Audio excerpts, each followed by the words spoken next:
une autre recette pour certains de nos macarons. C'est l'utilisation d'une meringue italienne qui apporte plus de fondant et de moelleux au biscuit à lui-même. Donc ici, on va mettre les amandes entières qui sont émondées et ensuite on ajoute du sucre glace. Le principe, c'est de broyer les amandes nous-mêmes avec le sucre glace. C'est ce qui fait la différence artisanale au niveau de la dégustation et du visuel du macaron.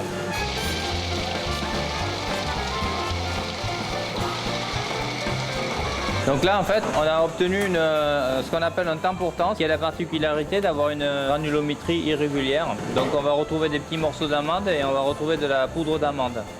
Donc là, ici, ensuite, on va préparer le biscuit macaron à la vanille. Donc pour ce faire, on utilise du mélange amande-sucre glace. On ajoute de la poudre de vanille à l'intérieur. Donc là, vous pouvez la voir, la poudre de vanille. Et on va incorporer des blancs d'œufs liquides.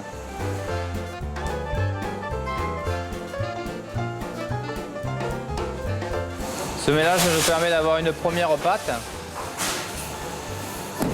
Ensuite, parallèlement, on va monter des blancs d'œufs en neige. Et dans ces blancs montés en neige, on va aller ajouter du sucre cuit. Donc le sucre cuit, c'est un mélange de sucre et d'eau qu'on porte à une température d'environ 120 degrés et que l'on verse sur les blancs d'œufs montés.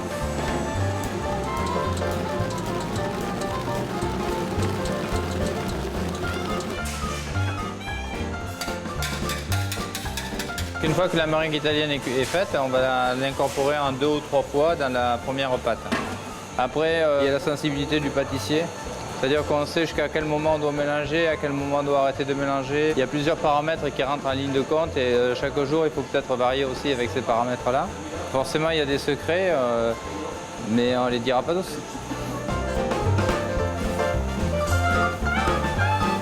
Donc là, il met la pâte à macarons dans la trémie qui va nous servir à doser les coques de macarons. Alors ensuite, on utilise la dresseuse parce que ça nous permet de gagner un petit peu de temps et ça évite aussi de fatiguer à dresser sur les plaques. Mais ça ne change en rien, si vous voulez, la qualité du produit. L'importance de la fabrication du biscuit, c'est vraiment le broyage d'amande comme on a vu et le mélange du biscuit. Voilà. Et ensuite la cuisson. On les fait cuire à environ 15 à 18 minutes dans un four ventilé où ils tournent sur eux-mêmes. Là, c'est la série de macarons à la vanille précédente qui vient de sortir.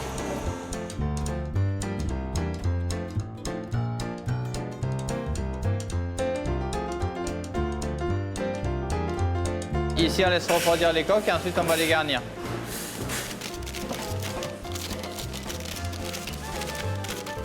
Dans la main, ils savent la pression qu'ils doivent mettre pour que chaque macaron soit régulier. Ça, c'est fleur d'oranger. Voilà. Donc après avoir garni, on dépose le chapeau supérieur. Ils ne sont pas prêts à être consommés encore. On leur réserve une petite surprise et ensuite on va les conditionner.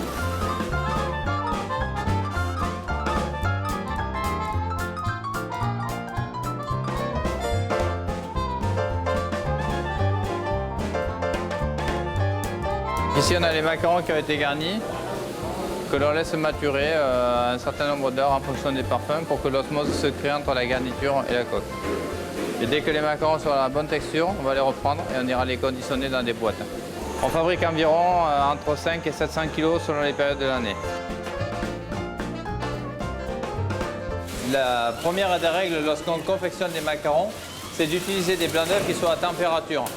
Parce que le blanc d'œuf à température prendra plus de volume que si on utilise un blanc d'œuf qui sort du frigo. Et ensuite, ce qui est important, c'est de faire attention au moment où on mélange la poudre, le sucre et les blancs d'œuf, de ne pas trop mélanger. Si le biscuit retombe trop, il va se liquéfier et les macarons vont se craqueler au four.